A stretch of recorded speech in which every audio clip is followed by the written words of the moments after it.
Comfort Inn, Pakistan, room 109, December 2006. A waiter in the corridor sees three people walking toward the room: a young man, an Asian woman, and a white man. The door closes behind them. Minutes later, the same waiter sees the woman and the white man rushing out of the corridor. Something is wrong. He approaches the room. He looks inside. What he finds will trigger an investigation spanning 2 continents and expose a conspiracy that began not in Pakistan, but in a quiet Lancashire town 6,000 miles away. The question that would consume investigators: how does an arranged marriage in Pakistan lead to a conspiracy in Lancashire and end with a life sentence for a 24-year-old woman and her 46-year-old lover? To understand, you have to go back to Pendle Street, Accrington, to a family that neighbors would later call evil. Pendle Street, Accrington, Lancashire. The Pervez family lived in a terraced house on this ordinary street in northern England. From the outside, it looked like any other home in the neighborhood. Brick walls, small front garden, cars parked along the curb. From the inside, it was something else entirely. The father, Mohammed Pervez, was 49 years old when he was sentenced to 5 years in prison in March 2006. The charge: trafficking worth up to £44,000, including half a kilogram of the substance. He was not a user who had made a mistake. He was a dealer operating at scale. His sons followed the same path. Nizam Pervez, 30 years old, received 3 years and 2 months for selling Class A to an undercover police officer. His sentence was later reduced on appeal to 2 years. Yasira Pervez, 29, was sentenced to 2 years and 8 months for 7 separate incidents of supplying Class A. Another brother faced charges of a different nature. The court called him a dangerous predator. He was 27 years old. The youngest brother, Shafasal, was 21 when he was convicted of assault and placed on a register for 5 years. The neighbors on Pendle Street knew exactly what kind of family lived among them. "It's really difficult to believe one family can be so evil," one neighbor told the Manchester Evening News. This was the household where Yasira Pervez grew up. This was the environment that shaped her, and this was the family whose name she carried when she entered into an arranged marriage with her cousin, a young man named Khurrum Mukhtar, who had no idea what he was marrying into. What happens when a husband becomes an obstacle to a wife's happiness? May 2005, Yasira Pervez was 22 years old when she married Khurrum Mukhtar in Pakistan. It was an arranged marriage, a union organized by their families, following traditions that had governed such decisions for generations. Khurrum was her cousin. He lived in Pakistan while Yasira had been born and raised in England. A British citizen who grew up in Lancashire, spoke with an English accent, and had spent her entire life in Accrington. He was from the country her family had left behind. The marriage was meant to bridge that gap. Khurrum would come to the UK, sponsored by his wife. They would start a new life together in Lancashire. But immigration paperwork takes time. The British system does not move quickly, especially for spousal visas from Pakistan. Applications, interviews, background checks, financial requirements, all stretching for months or years. While Khurrum waited in Pakistan for his papers to be processed, Yasira returned to England alone. She went back to her life in Accrington, back to her family on Pendle Street with its atmosphere of casual criminality, back to her job at a print finishing shop where she spent her days alongside colleagues who knew nothing of her arranged marriage or the husband waiting 6,000 miles away. And back to one colleague in particular, a man named Ian Priddle. Priddle was 46 years old, more than 2 decades older than Yasira, old enough to be her father. He lived in Haslingden, another Lancashire town not far from Accrington.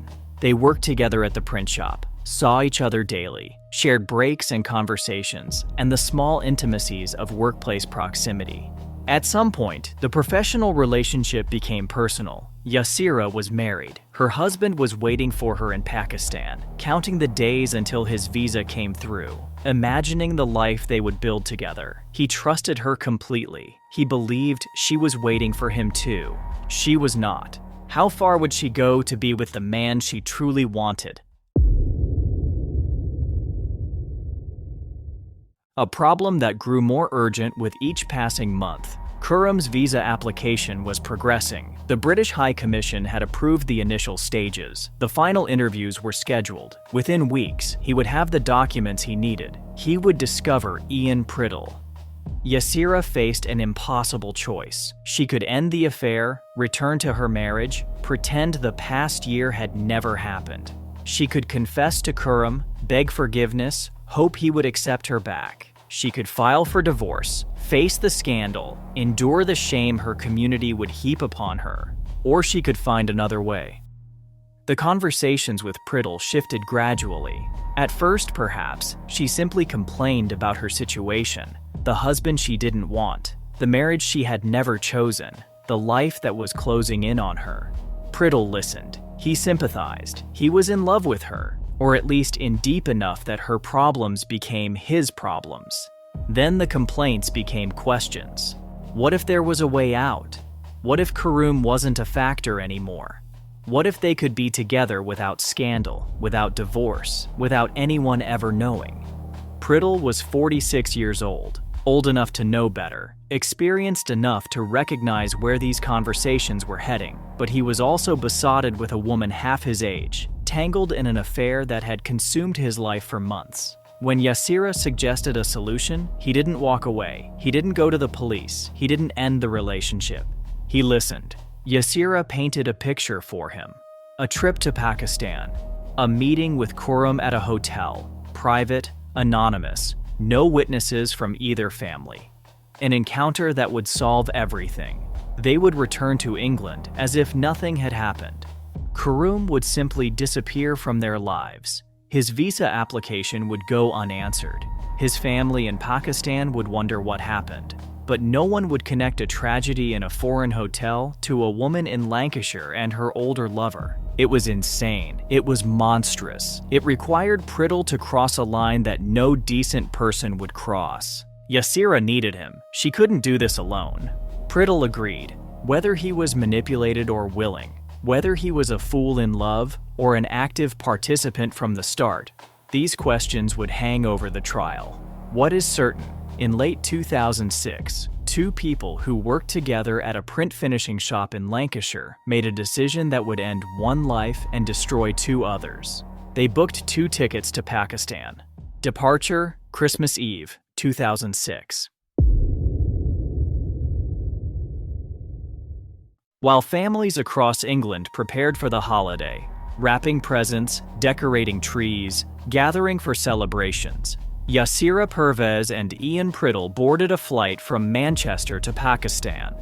To anyone watching at the airport, it looked like a holiday trip, a young woman visiting family abroad, accompanied by an older colleague. Thousands of British-Pakistanis travel home for the holidays every year, nothing that would attract a second glance from passport control. But Yasira was going to meet her husband, the man who stood between her and the life she wanted with Priddle. Khurrum had been waiting for over a year, month after month of paperwork. When Yasira contacted him and said she was flying to Pakistan, he must have been overjoyed. Perhaps she had news about his visa. Perhaps she simply missed him. After all the waiting, all the bureaucracy, she was coming. Yasira arranged to meet him at the Comfort Inn, a hotel that catered to travelers passing through, anonymous and forgettable. Room 109, a private space away from family, away from prying eyes. Khurrum came to the hotel expecting a reunion. He walked down the corridor toward room 109, perhaps nervous, perhaps excited, perhaps already imagining their future together in England. He opened the door. Inside, his wife was waiting, but she was not alone. What happened behind the closed door of room 109?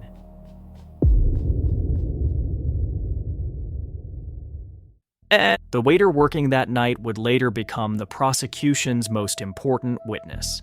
He saw them enter, 3 people walking down the corridor toward room 109. The young man, Khurrum, dark-haired, early 20s, the Asian woman, Yasira, and the white man, Priddle, 46 years old, a stranger who had no business being at a reunion between husband and wife.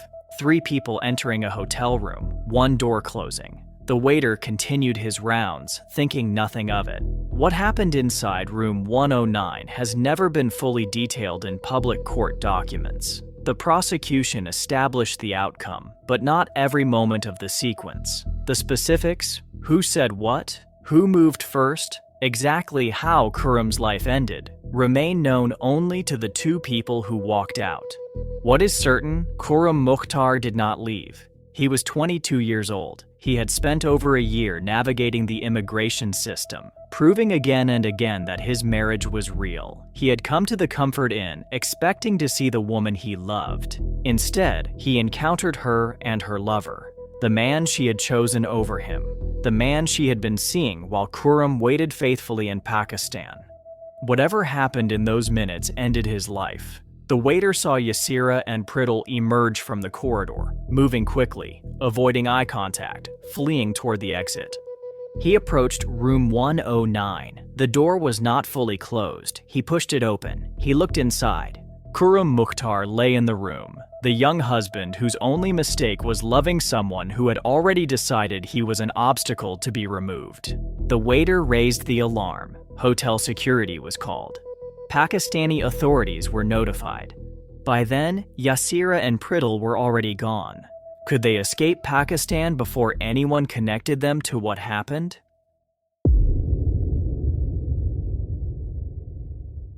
After room 109, Yasira and Priddle had one priority: leave Pakistan immediately. They headed for the airport, the same terminal they had arrived at days earlier. This time, they were not tourists. They were fugitives trying to outrun the consequences of room 109. The accounts of what happened next differ. Some reports say they successfully boarded a flight back to Manchester and were arrested only when they landed, British police waiting on the tarmac. Others say they were detained in Pakistan itself, stopped while attempting to board their return flight, held by Pakistani authorities who had already linked them to the Comfort Inn. The discrepancy likely reflects the chaos of those hours, two countries coordinating across time zones, information passing between police forces, jurisdictional questions about who should arrest them and where.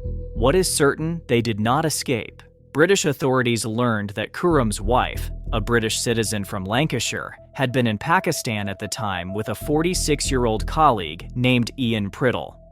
The pieces came together quickly. This was not a random tragedy or a robbery gone wrong. This was a conspiracy, planned in England, executed in Pakistan, designed to remove a husband who stood in the way of an affair. Yasira Pervez and Ian Priddle were arrested and brought back to Britain. Not Pakistan, where the act occurred, but Britain, where the conspiracy was planned.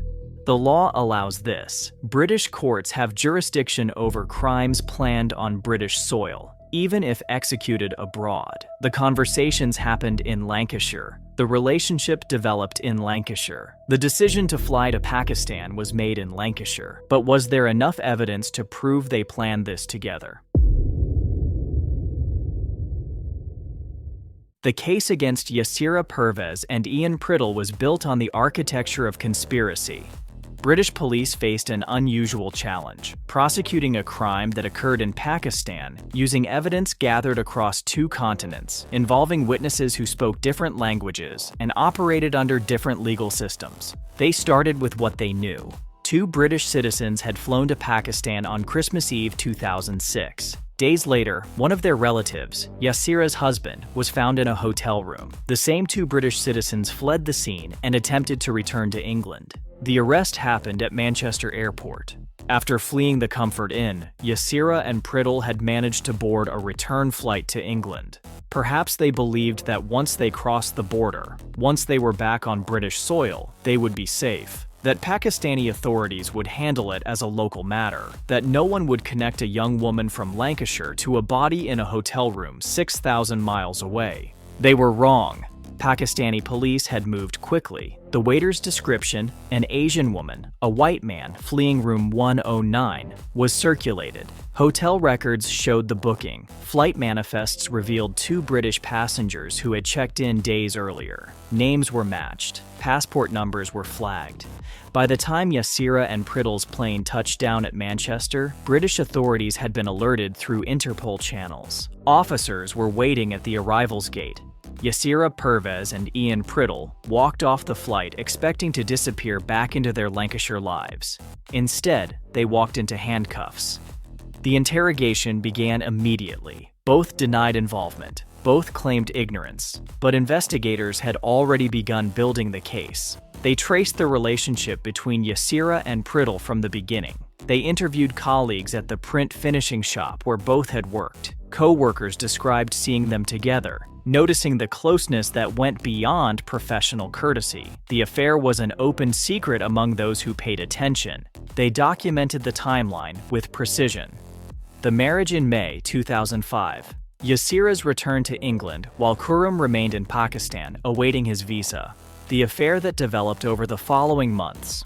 The joint decision to travel to Pakistan in December 2006. 2 plane tickets booked together, seats assigned next to each other. A journey that made no sense unless viewed through the lens of conspiracy. The waiter at the Comfort Inn became the prosecution's star witness. Pakistani authorities had interviewed him extensively, and his account was damning. 3 people walking toward room 109, 1 door closing, 2 people fleeing minutes later. He could identify Yasira and Priddle. He could place them at the scene, with Khurrum, at the precise time of his demise. Flight records provided another layer of evidence. Manchester to Pakistan on Christmas Eve. The return booking, hastily arranged, immediately after the incident at room 109. Passport stamps confirmed the timeline. Travel bookings showed joint planning. Credit card records revealed shared expenses. Phone records filled in additional gaps. Calls between Yasira and Priddle in the weeks before the trip. Communication patterns that suggested coordination. The digital trail of 2 people planning something together. The motive was clear to investigators. Yasira wanted to be with Priddle. Khurrum stood in the way. His visa application was progressing. Approval was imminent. Within weeks, perhaps days, he would board a flight to Manchester. He would arrive at his wife's home. He would discover the affair. The life Yasira had built with Priddle would collapse, unless Khurrum never arrived at all. The prosecution's case was straightforward. This was a planned conspiracy to remove an inconvenient husband. 2 people had traveled 6,000 miles to ensure that Khurrum Mukhtar would never reach England. They had lured him to a hotel room under the pretense of a reunion. They had ended his life. They had fled. The evidence was circumstantial but overwhelming. No weapon was recovered. No confession was obtained. But the timeline, the witnesses, the flight records, the affair, together, they painted a picture of premeditated action. Would the jury believe it was premeditated or something else entirely?